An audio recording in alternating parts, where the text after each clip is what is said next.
ప్రియమైన దేవుని పిల్లలారా, ఈరోజు ప్రపంచవ్యాప్తంగా అనేక మంది క్రైస్తవులు తెలిసి తెలియక ఉపవాస కూడికలు అనేటువంటి పేరుతో ఎన్నో కార్యక్రమాలు జరిగించుకుంటున్నారు. ఈరోజు మనం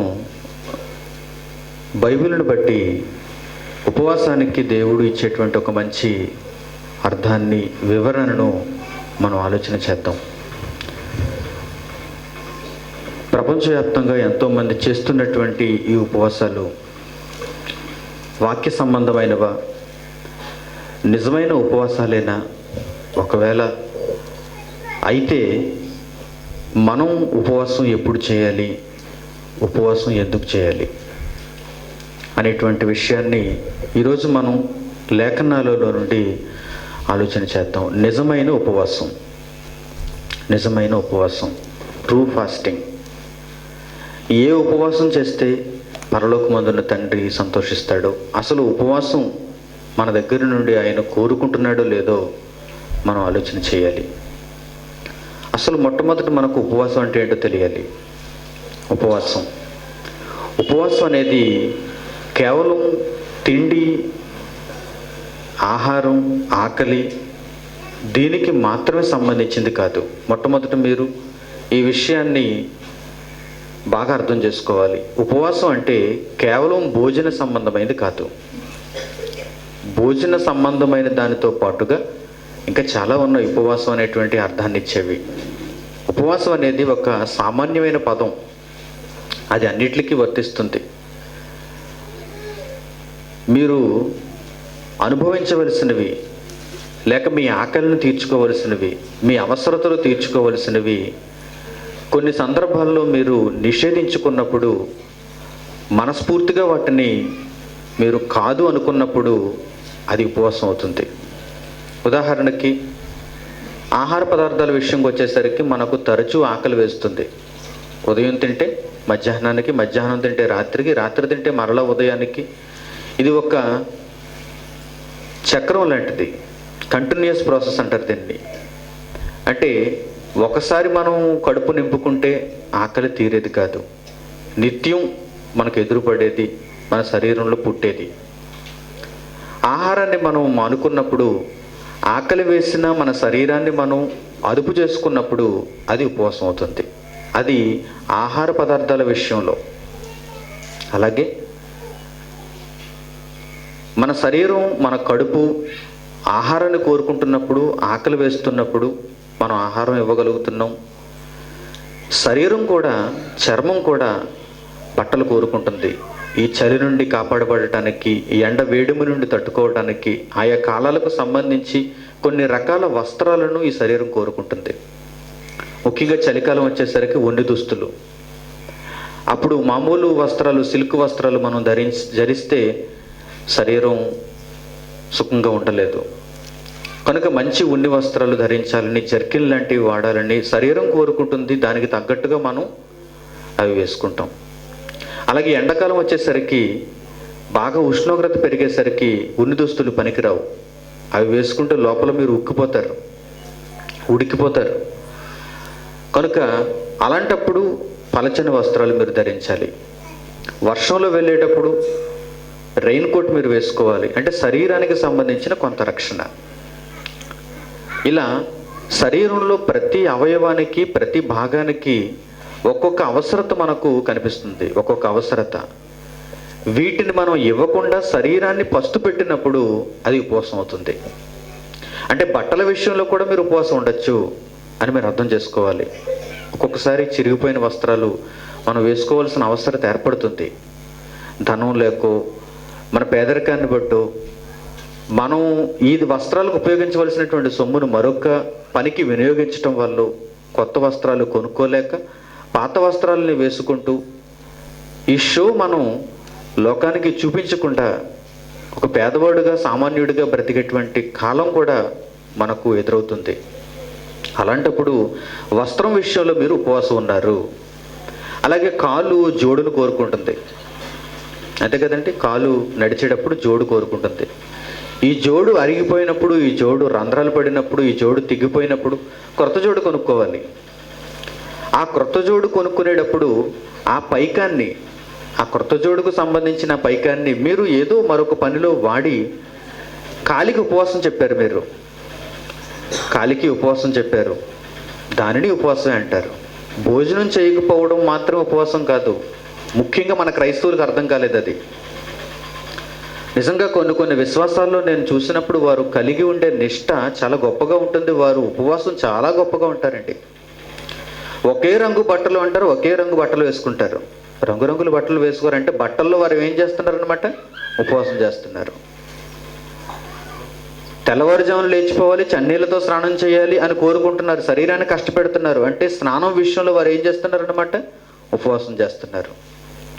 కాలికి చెప్పులు తొడుక్కోకూడదు, నేను బండి మీద వెళ్ళినా, నేను నడిచి వెళ్ళినా, ఎండలో వెళ్ళినా, ముళ్ళలో నడిచినా కాలికి చెప్పులు వేసుకోకూడదు అని వారు నిష్ట కలిగి ఉన్నారు. నడిచే విషయంలో, పాదాల విషయంలో, చెప్పుల విషయంలో వారు ఏం చేస్తున్నారు? ఉపవాసం చేస్తున్నారు. వారికి అర్థమైపోయింది, క్రైస్తవులకు అర్థం కాలేదు. క్రైస్తవులు ఏమనుకున్నారంటే కేవలం భోజనం అని ఒక బ్యానర్ కట్టి 4 రోజులు గుళ్ళో కూర్చుంటే అది ఉపవాసం అనుకున్నారు. అసలు ఉపవాసానికి ప్రాథమిక అర్థంలోనే వీరు బోల్తా కొట్టారు, తప్పటడుగు వేశారు. ఉపవాసం అంటే కేవలం భోజనం విషయంలో చేసేది మాత్రమే కాదు. శరీర సంబంధంగా మీరు ఏ అవసరతను వద్దనుకున్నా, మీరు దానిని నిషేధించుకున్నా అది ఉపవాసం అవుతుంది. టోటల్గా మీ శరీరం అవస్థపడాలి, మీ శరీరం కష్టపడాలి, మీ శరీరం బక్కచిక్కిపోవాలి. ఇది నేను చెప్పిన మాట కాదు, దేవుడు చెప్పిన మాట. ఒకసారి ఆయన గ్రంథంలో దానిని చూద్దాం. కీర్తనల గ్రంథం 109వ అధ్యాయంలో భక్తుడు చేసే ఉపవాసాన్ని గురించి ఆయన మాట్లాడాడు. 24వ వచనం చూడండి. ఉపవాసము చేత నా మోకాళ్ళు బలహీనమయ్యను, నా శరీరము పుష్టి తగ్గి చిక్కిపోయాను అంటున్నాడు. ఆహారం విషయంలో, వస్త్రం విషయంలో, పాదాల విషయంలో, అన్నింటిలో అతడు తగ్గించుకుంటున్నాడు, ఉపవాసం చేస్తున్నాడు. అప్పుడు ఎలా అయిపోయిందో చూడండి, ఆ శరీరం ఎలా అయిపోయిందో చూడండి. ఉపవాసము చేత నా మోకాళ్ళు బలహీనమైనట్టే, జాయింట్లు ఒడిసిపోయినాయి, జాయింట్లు వదలడానికి సిద్ధంగా ఉన్నాయన్నమాట. మోకాళ్ళు నొప్పి, ఎందుకంటే లోపల శక్తి లేదు, హరించిపోయింది. అది పైకి కనిపించదు, అది పైకి కనిపించేది కాదు. ఆ దెబ్బ లేక ఆ రోగం లేక ఆ బలహీనత లోపల మాత్రం ఉండేది, పైకి కనిపించేది కాదు. ఉపవాసం వల్ల అది జరగాలి. అది ఉపవాసం అంటే. మోకాళ్ళ యొక్క బలం క్షీణించిపోయింది, బలహీనం అయిపోయింది, నా శరీరం పుష్టి తగ్గి చిక్కిపోయాను అంటున్నాడు. నా శరీరం పుష్టి తగ్గి చిక్కిపోయాను అంటే అప్పటి వరకు అతనికి ఉన్న ముఖ కవలికలు, అతనికి ఉన్న రూపం మారిపోతుంది అని అర్థం. ఉపవాసం వల్ల ఏమవుతుంది? రూపం మారిపోతుంది. అది నిజమైన ఉపవాసం. ఇది ఉపవాసానికి ఉన్నటువంటి అర్థం, ప్రాథమికమైనటువంటి అర్థం. ఇక ఈ ఉపవాసం ఎందుకు చేయాలి, అసలు ఎందుకు ప్రవేశపెట్టబడింది, దేవుడు కోరుకున్నాడా దీనిని, ఏ సందర్భంలో ఉపవాసం చేయాలి అనేది ఈరోజు మనం నేర్చుకోబోయేటువంటి మంచి పాఠ్యాంశం. అసలు ఎందుకు చేయాలి ఉపవాసం? ప్రారంభంలో దేవుడు ఆదాముకు హవ్వకు ఈ ప్రకృతిని అంతా ఇచ్చినప్పుడు అన్నిటినీ తినమన్నాడు, 3 పూట్ల మీరు భోజనం చేయమన్నాడు. ఉపవాసం చేయవలసిన పరిస్థితి లేదు. ఎవరికి దేవుడు ఉపవాసం చేయమని చెప్పలేదు. ప్రారంభ కాలం నుంచి మీరు ఆలోచిస్తే ఎవరికి దేవుడు ఉపవాసం చేయమని చెప్పలేదు. ఎందుకంటే మనిషి బక్కచిక్కిపోవడం వల్ల, మనిషి రూపం మారిపోవటం వల్ల పరలోకమందున్న దేవునికి ఏం కలుగుతుంది చెప్పండి? ఆయన కలిగే లాభం ఏంటి చెప్పండి? కనుక ఉపవాసం వల్ల దేవునికి సంతోషం లేదు, ఉపవాసం వల్ల దేవునికి ఒరిగేదేమీ లేదు, ఆయన పని జరగదు. ఉపవాసం వల్ల దేవుని పని జరుగుతుందా? జరగదు. మరి ఆయా కాలాలలో, ఆయా సందర్భాలలో భక్తులు కొంతమంది ఉపవాసం చేసినట్టుగా మనకు కొన్ని దాఖలాలు ఉన్నాయి. అసలు ఎందుకు వచ్చింది క్రైస్తవులకు ఉపవాసం అనేది మనం ఆలోచించగలిగితే ఇశ్రాయేలీయుల్లో పుట్టింది ఇది. ఇశ్రాయేలీయుల్లో పుట్టింది. ఇశ్రాయేలీయులు చాలా సందర్భాలలో దేవునికి అవిధేయులుగా బ్రతికారు. అసలు అవిధేయతకు మారుపేరే ఇశ్రాయేలీయులు. చాలా సందర్భాలలో వారు భక్తిగా ఉన్నటువంటి సందర్భాల కంటే భక్తి పోయినటువంటి సందర్భాలు, భక్తిహీనతగా ఉన్న సందర్భాలు ఎక్కువ. అలాంటి సందర్భాలలో వారు దేవుణ్ణి బ్రతిమిలాడుకోవాలి. దేవునితో సంబంధం తెగిపోయినప్పుడు దేవుణ్ణి బ్రతిమిలాడుకోవాలా? బ్రతిమిలాడాలి. ఎలా బ్రతిమిలాడాలి? కొన్ని బలులు తీసుకుని వెళ్ళాలి, కొన్ని అర్పణలు తీసుకుని వెళ్ళాలి. తండ్రి, నేను నిజంగా మారిపోయాను, నా బదులు ఇదిగో ఒక దూడను కానీ ఒక పక్షిని కానీ నేను బలించేస్తున్నాను. ఆ రక్త అర్పణను చూసి నీవు నా యందు జాలిపడాలి, కనికరపడాలి, మరల నాతో నీవు సంబంధాన్ని కొనసాగించాలి. ఒకప్పుడు నీతో నేను ఉండేటువంటి మంచి సన్నిధిలో ఉండేటువంటి ఆ సంబంధం తెగిపోయింది ఇప్పుడు. ఎందుకంటే నేను చేసిన పాపం వల్ల. ఆదాము దగ్గర నుంచి ఇశ్రాయేలీల వరకు, ఇశ్రాయేలీల దగ్గర నుంచి క్రైస్తవుల వరకు దేవునిది ఒకే నినాదం. దేవునిది ఒకే నినాదం. అదేంటంటే, మీరు నీతిమంతులైనప్పుడు మీరు దేవునితో కలిసి ఉంటారు, మీరు ఆజ్ఞను అతిక్రమించినప్పుడు దేవునితో విడిపోతారు. ఇది ఎప్పుడు మారలేదు. నిబంధన మారినా ఆయన థీమ్ మారదు, ఆయన మూలాంశం మారదు. అదేంటంటే, మీరు పాపం చేయకూడదు, మీరు ఆజ్ఞను అతిక్రమించకూడదు, దేవునిని దుఃఖపెట్టకూడదు, ఆత్మను ఆర్పకుడి అన్నాడు. అందుకే ఆయన ఒక్కసారి పరిశుద్ధాత్మ దేవుడు ఆరిపోయాడంటే, మీరు దుఃఖపరిచారంటే ఆ పరిశుద్ధాత్మ దేవుణ్ణి ఇక మరలా ఆయన వెలగడు, మీలోనికి ఆయన రాడు. కనుక దేవునితో మనం కలిగి ఉన్న మంచి సంబంధాన్ని కొనసాగించుకోవటానికి మన శరీరాన్ని కష్టపెట్టాలి. మనం దేవుని పనిలో ఎల్లప్పుడూ ఉండాలి, దేవునిని ఎల్లప్పుడూ మనం ఆనందపెట్టాలి, ఆయన కార్యక్రమాలు చేయాలి, సంతోషపడే విధంగా మనం ఉండాలి. ఇశ్రాయేలీయులు చాలా సందర్భాలలో తొట్టిల్లిపోయారు, అంటే మార్గం తప్పిపోయారు. అలాంటి సందర్భాలలో దేవుడు వారికి దూరంగా ఉన్నాడు, వారికి ఎడమగా ఉన్నాడు. మరి దేవుణ్ణి మరలా తమ వైపు త్రిప్పుకోవటం ఎలా? దేవుణ్ణి మరలా సంతోషపెట్టడం ఎలా? వారి వైపు చూసేది ఎలా? అలాంటి సందర్భాలలో దేవునికి ఇశ్రాయేలీయులు ఉపవాసం చేశారు. అంటే వెనువెంటనే దేవుణ్ణి తమ వైపు త్రిప్పుకునేటువంటి ఒక మంచి కార్యక్రమంగా ఉపవాసం ప్రవేశపెట్టబడింది. అంటే ఉపవాసం చేస్తున్నప్పుడు నిజంగా తండ్రి, నా పిల్లలు మారిపోయారు, వారిని నేను నమ్మాలి ఇప్పుడు. ఎందుకంటే వారి శరీరాన్ని వారు కష్టపెట్టుకుంటున్నారు. ఒక దూడను బలి అర్పించటము, ఒక పక్షిని బలి అర్పించటము, లేక నా సన్నిధికి కొన్ని రోకలు కొన్ని రొట్టెలు తెచ్చి ఇవ్వటమో కాదు. నిజంగా వారి శరీరాన్ని వారు అదుపులోనికి పెట్టుకున్నారు. ఏ శరీరంతో అయితే వారు పాపం చేశారు, ఏ శరీరాన్ని అయితే వారు అడ్డుకట్టలు వేయలేక, ఆ శరీరానికి కళ్యం వేయలేక ఆ శరీరంతో వారు పాపం చేశారో, ఆ శరీరాన్ని తిరిగి వారు ఏం చేశారు? కంట్రోల్ చేశారు. అంటే పాపం మానేశారు. ఏ శరీరంతో అయితే పాపం జరిగించారో ఆ శరీరంతో మరల వారు పాపం మానేశారు. ఆ తరువాత ఆ శరీరాన్ని ఆహారం ఇవ్వకుండా, లేక ఆ శరీరానికి తగిన వసతులు ఇవ్వకుండా శరీరాన్ని కష్టపెడుతున్నారు, నలుగొడుతున్నారు. అంటే ఇప్పుడు వీరు భక్తి కలిగి ఉన్నారు అని దేవుడు దానిని బట్టి నమ్మాలి. అప్పుడు దేవుడు మరలా వారి వైపు తిరగాలి. ఇశ్రాయేలీయులకు మంచి సందర్భం చూద్దాం. న్యాయాధిపతుల గ్రంథం 20వ అధ్యాయం చూడండి. ఇశ్రాయేలీయులు యుద్ధానికి వెళ్తున్నారు. న్యాయాధిపతుల గ్రంథం 20వ అధ్యాయం. ఈ యుద్ధం శత్రు దేశాలతో కాదు, లేక పరాయి వారితో కాదు, ఇశ్రాయేలీయులలో ఉన్న ఒకనొక గోత్రంతో. ఇశ్రాయేలీయులకి వారి సొంత వారితోనే కొన్ని పర్యాయాలు యుద్ధాలు జరిగాయి. ఇక్కడ జరిగినటువంటి యుద్ధం ఎవరి వలనంటే బెన్యామీను వలన యుద్ధం జరిగింది. బెన్యామీనీయులు ఇశ్రాయేలీయులతో యుద్ధం చేశారు. దీనికి సంబంధించి ఒక చరిత్ర ఉంది. వీరిద్దరి మధ్య ఎందుకు గొడవ వచ్చింది అనేటువంటి దానికి ఒక చరిత్ర ఉంది. ఒక వ్యక్తి ఆ ప్రదేశానికి వెళ్ళి తన స్త్రీతో పాటు, తన భార్యతో పాటు అక్కడ గుడారం వేసుకుని ఉన్నప్పుడు బెన్యామీయులు చేసినటువంటి అల్లరిని బట్టి ఆ స్త్రీ చనిపోతుంది.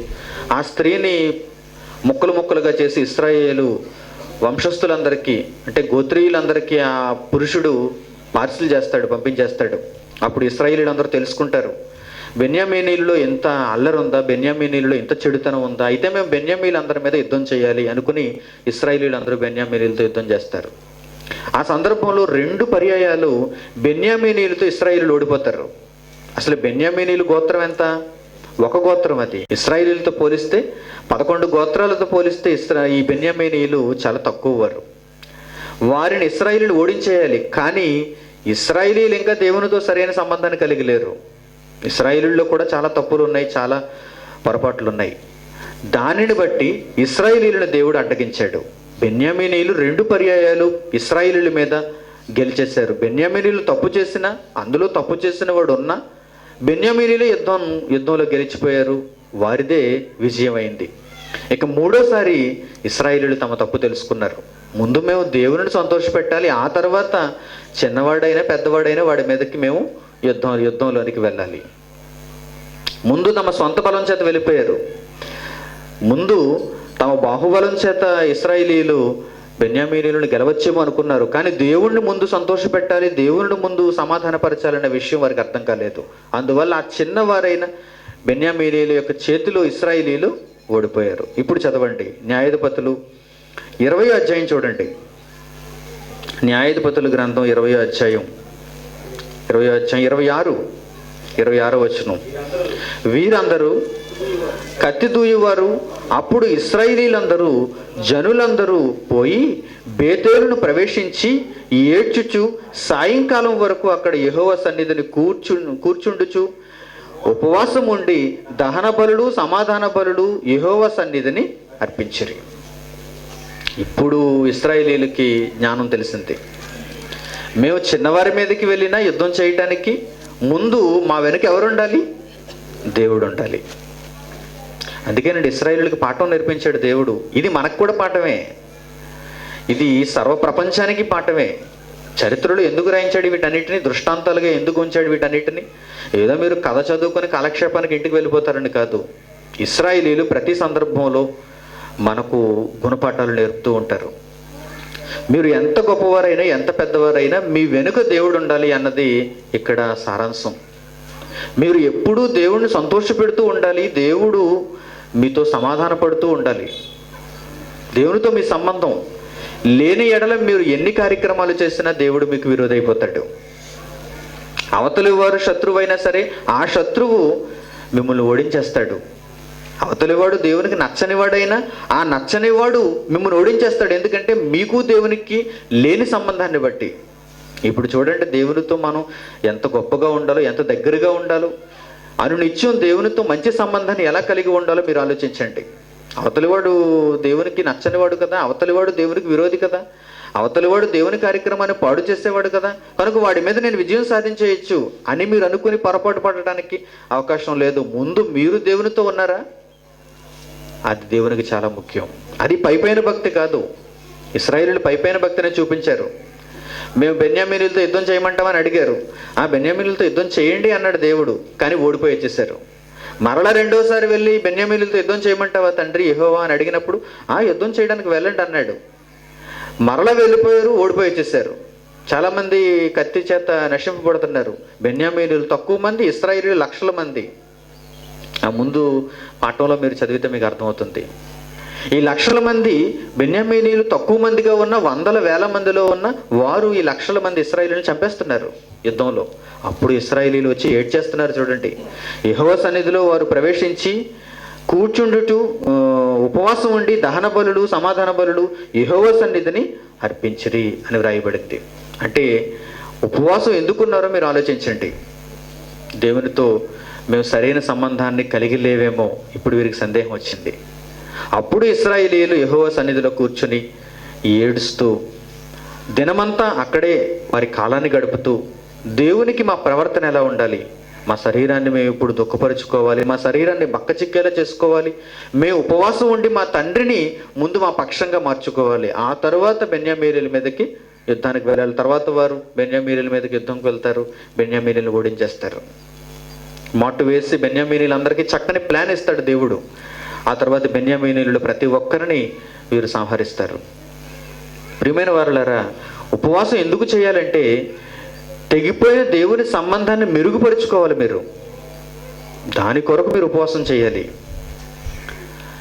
దేవునితో మీ సంబంధాన్ని బాగు చేసుకోవటానికి ఉపవాసం ఎంతవరకు అంటే, మనం తండ్రితో లేనప్పుడు, తండ్రితో సంబంధాన్ని కలిగి లేనప్పుడు తండ్రికి దగ్గర అవ్వటానికి బాగా అర్థం చేసుకుంటూ మనం ముందుకు వెళ్ళాలి. పాఠ్యాంశంలో దేవుని పని నిమిత్తం, దేవుని యొక్క కార్యక్రమాలు జరిగించే నిమిత్తం మీరు అడుగు ముందుకు వేయబోతున్నప్పుడు మీరు నిజంగా దేవుడితో ఉన్నారో లేదో పరీక్షించుకోవాలి.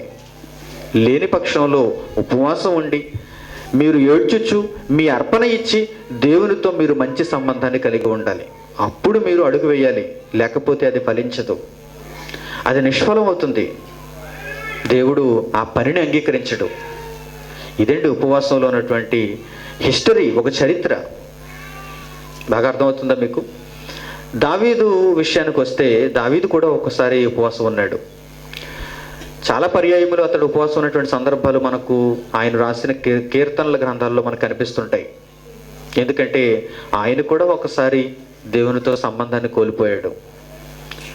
బత్షెబ విషయంలో పాపం చేసినటువంటి దావీదు, ఊరియాను చంపించినటువంటి దావీదు దేవునికి దూరం అయిపోయాడు. దేవుడు చాలా ఎక్కువగా ప్రేమించేవాడు దావీదుని. కానీ దావీదును ఒకానొక క్షణాన దేవుడు ద్వేషించాడు. ఒక ప్రవక్తను పంపించి దావీదుకు బుద్ధి కలిగే మాటలు చెప్పించాడు దేవుడు. దావీదు చాలా గొప్పవాడని మనం అనుకుంటాం, కానీ అది ఒక్క కోణం, ఒక సందర్భం. కానీ దేవుడు దావీదు ముఖాన్ని చూసి ఏడ్చిన సందర్భాలు ఉన్నాయి. వాక్యంలో అలా రాయించుకున్నాడు ఆయన. నేను వ్యాకులు పడ్డాను, నేను మదన పడ్డాను, ఎందుకంటే నా కుమారుడైన దావీదు ఇలాంటి వాడని నేను ఎప్పుడూ అనుకోలేదు అన్నాడు దేవుడు. అలాంటి సందర్భంలో దేవుడు దావీదు చెయ్యి వదిలేశాడు. అప్పుడు దావీదు ఏం చేశాడో చూద్దాం ఒక్కసారి. ఏమండి దావీదు ఏం చేశాడో చూద్దాం. 2వ గ్రంథం సమూయేలు 2వ గ్రంథం 12వ అధ్యాయం 16వ వచనం నుంచి చూడండి.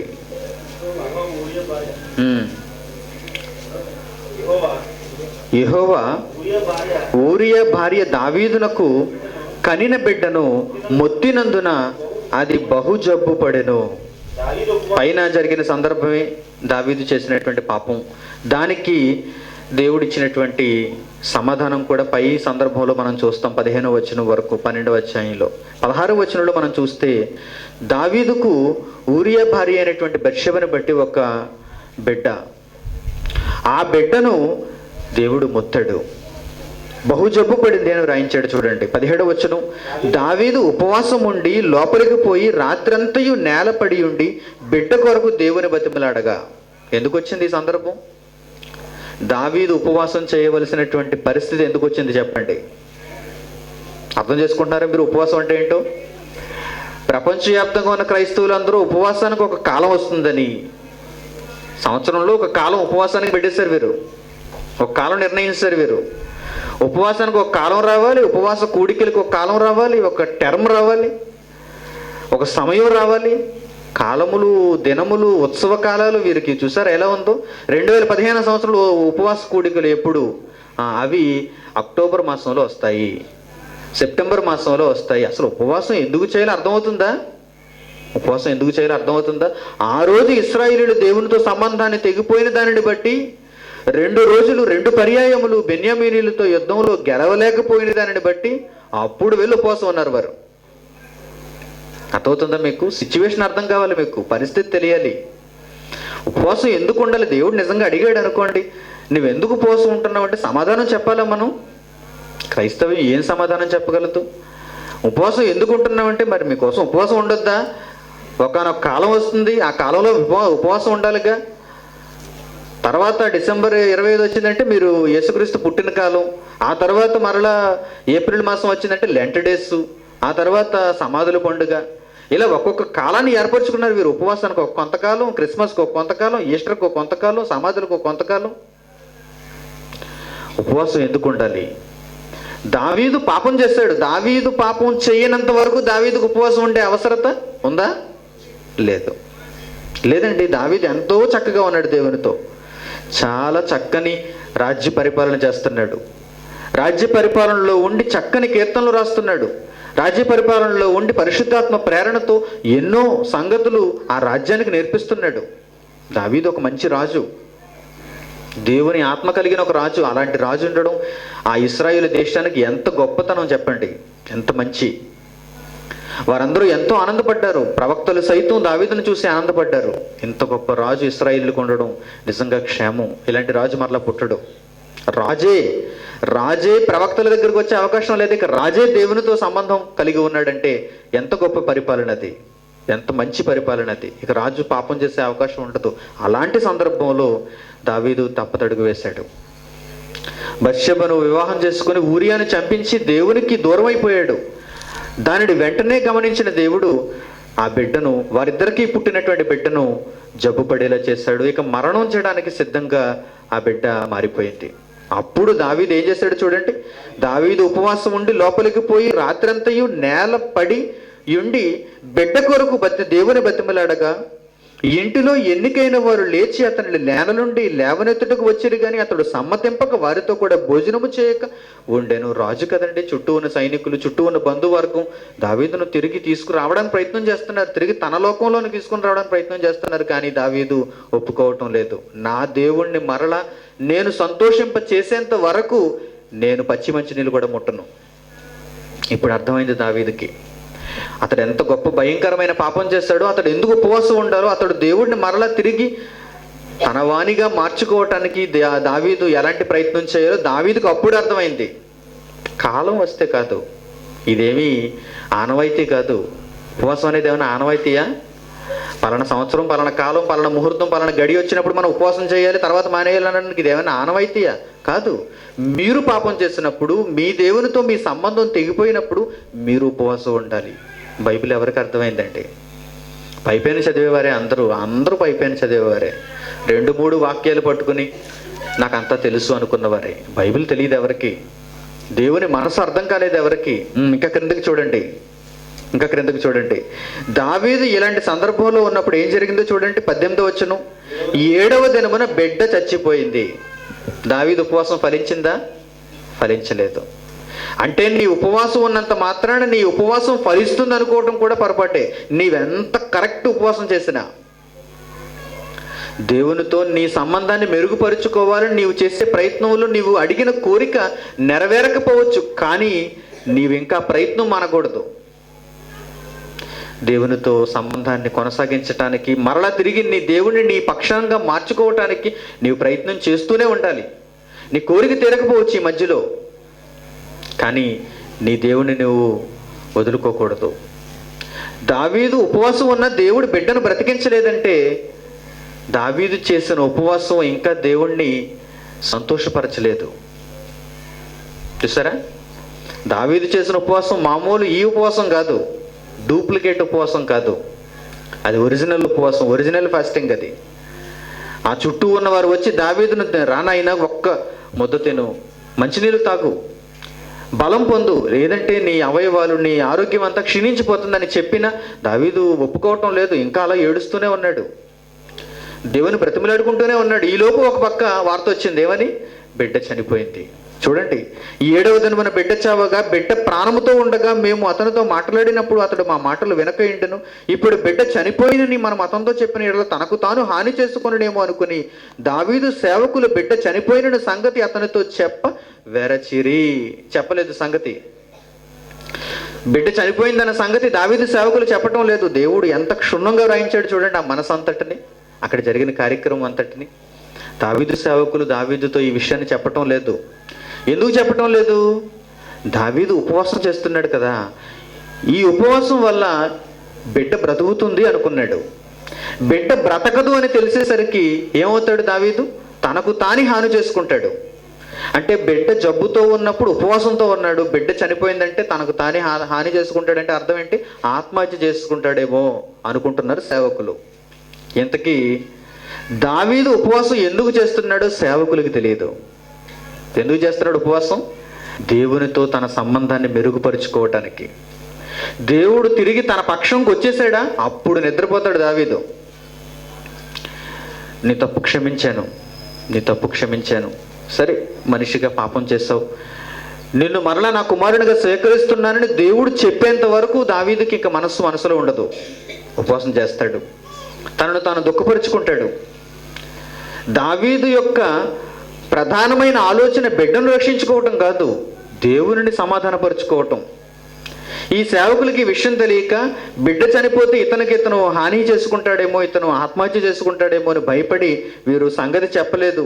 తర్వాత ఏం జరిగిందో చూడండి.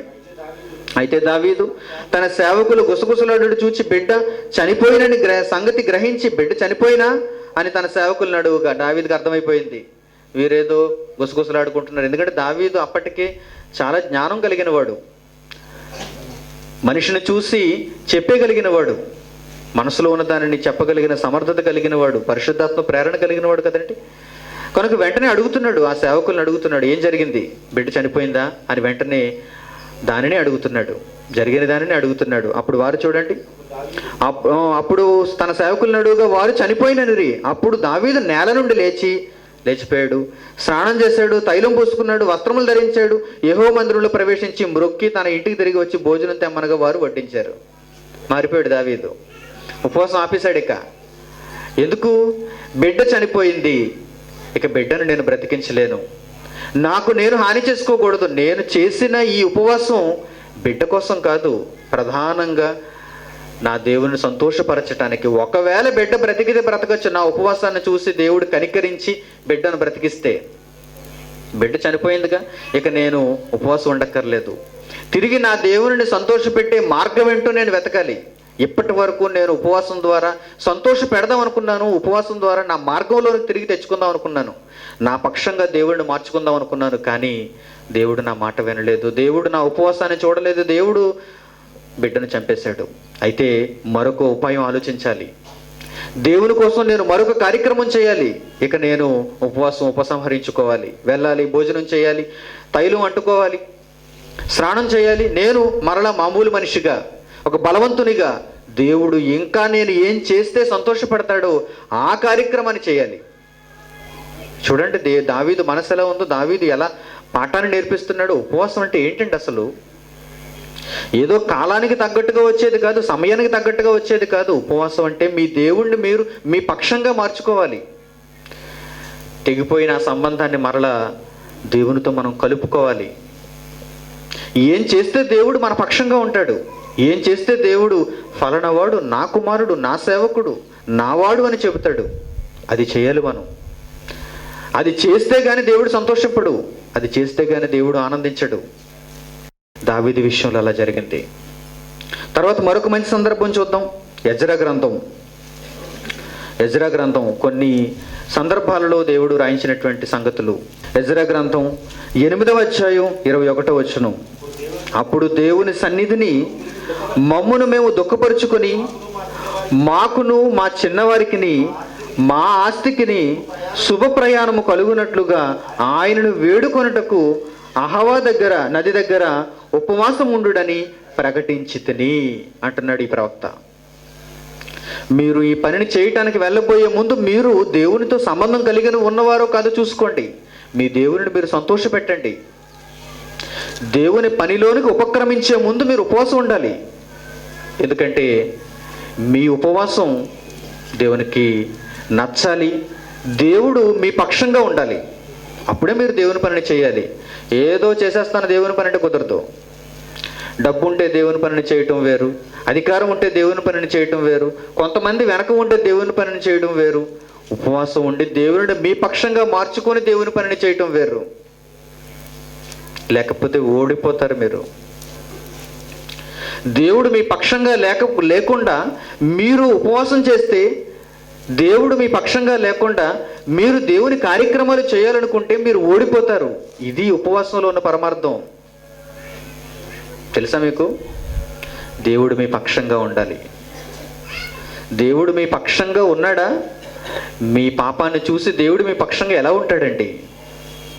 మనం చేసేటువంటి ఈ కార్యక్రమాలను చూసి, మన దైనందిన జీవన కార్యక్రమాలను చూసి, మన మాటలు, మన తలంపులు, మన ఆలోచనలు విరోధముగా మనం చేస్తున్న ప్రతి ఆలోచన దేవునికి తెలుసు. దేవునికి విరోధంగా మనం చేస్తే ప్రతి ఆలోచన నాకు తెలియకపోవచ్చు, మన చుట్టూ ఉన్న వారికి తెలియకపోవచ్చు, దేవునికి తెలియదా? తలంపు పుట్టక మునిపే ఆయన స్కాన్ చేస్తాడు మీ ఆలోచన అంతటిని. This is report. ఇది పలానా వ్యక్తిని కూర్చున్న రిపోర్ట్. ఇతడు ఎందుకు ఇలాంటి ఆలోచన చేశాడంటే ఇతడు ఈ విధంగా ఆలోచిస్తున్నాడు అని ఒక రిపోర్ట్ ఇచ్చేస్తాడు దేవుడు మిమ్మల్ని గూర్చి. వాక్యం ద్వారా ఆయన ఒక స్కాన్ తీసి ఒక రిపోర్ట్ ఇస్తాడు మీకు. అది ఎక్కడి వరకు వెళ్ళిపోతుంది అన్నాడు, ఆ రిపోర్ట్ ఎక్కడి వరకు వెళ్ళిపోతుంది అన్నాడు. హెబ్రీయులకు రాసిన పత్రికలు చూడండి, 4వ అధ్యాయంలో ఎక్కడెక్కడికి వెళ్ళి ఆయన స్కాన్ చేస్తున్నాడు చూడండి. హెబ్రీయులకు రాసిన పత్రిక 4వ అధ్యాయం 12వ వచనం. దేవుని వాక్యము సజీవమై బలము గలదై రెండంచులు గల ఎటువంటి ఖడ్గము కంటను వాడిగా ఉండి ప్రాణాత్మలను కేళ్లను మూలుగును విభజించినంత మట్టుకు దూరుచు హృదయము యొక్క తలంపులను ఆలోచనలను శోధించుచున్నది అన్నాడు. దేవుని వాక్యం ఎక్కడికి వరకు వెళ్ళిపోతుంది? మీ హృదయం యొక్క తలంపులను ఆలోచనలను శోధించుచున్నది. మీకు ఒక ఆలోచన పుట్టింది, ఆ ఆలోచన దేవుని కొరకైనదా కాదా? దైవ సంబంధమైనదా కాదా? దేవుని ఇష్టాన్ని నెరవేర్చేదే కాదా? మీ స్వకీయ దురాశకు సంబంధించిందా?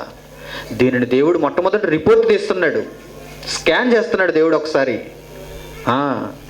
ప్రాణాత్మలను కేళ్లను మూలుగును విభజించినంత మట్టుకు దూరుచు హృదయం యొక్క తలంపులను ఆలోచనలను శోధించుచున్నది.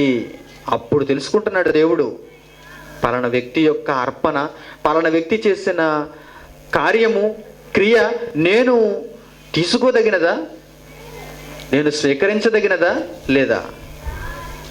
లేదంటే ఆ కార్యం వలన మీకు వచ్చే ఫలితం శూన్యం, మీరు నష్టపోతారు. ఇశ్రాయేలులు ఆ రోజు అలాగే నష్టపోయారు. దేవుడు వారి వైపు లేకుండా వారికి ఉన్న బలాన్ని బట్టి వారు వెళ్ళిపోయారు యుద్ధంలోనికి.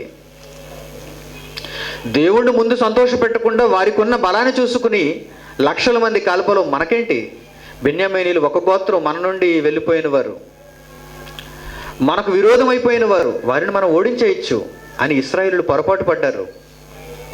వారి వలన కాలేదు. అప్పుడు వారు మరలా ఉపవాసం ఉండి దేవుణ్ణి అర్థించారు, తండ్రి నీవు మా పక్షంగా లేకపోతే మేము ఎంతటి వారమైనా సరే ఆ శత్రువుల మీద యుద్ధం చేయగలమా? నీవు నాకు శక్తిని అనుగ్రహించాలి, నీవు నా పక్షాన ఉండాలి. అప్పుడు దేవుడు వారి ఉపవాసాన్ని చూసి, వారి కష్టాన్ని చూసి, వారి ఏడ్పును చూసి, దినమంతా వారు యెహోవా సన్నిధిలో గడపటాన్ని చూసి, ఎలాగో బెన్యామీనీలకు అదంతా లేదు, కానీ బెన్యామీనీల ద్వారా ఇశ్రాయేలులకు పాఠం నేర్పించాలి. ఆ బెన్యామీనీలతో ఇప్పుడు మీరు యుద్ధానికి వెళ్ళండి, నేను చెబుతాను అసలైన రహస్యాన్ని. ఈ రహస్యం మీరు చేతపట్టి వెళితే బెన్యామీనీలు మీకెంత, నేను మీ పక్షంగా ఉంటే మీరు బెన్యామీనీలను ఒక క్షణాల్లో ఓడించేయగలరు. వారికి తెలియదు మీరు ఏం చేస్తున్నారో.